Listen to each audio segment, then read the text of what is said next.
धार के हूँ कितनो पियाई गो माई बिना। अमृत के धार के हूँ कितनो पियाई गो माई बिना। कैसे करे जावाजू लाई भाई गो माई बिना।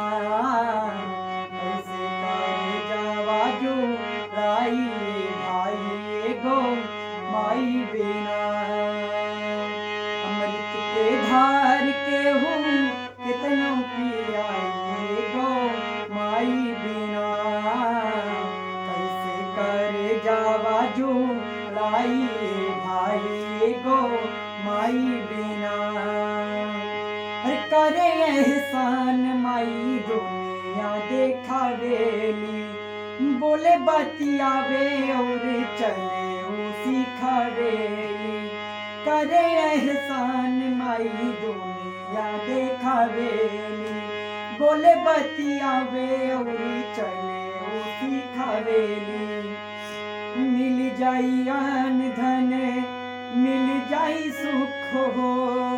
माई के दुलार बिना सब कुछ अधूरा।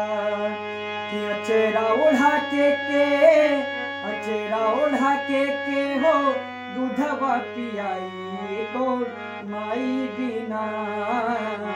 कैसे कर जावाजू लाई भाई गो माई बिना। कैसे कर जावाजू लाई भाई गो माई बिना।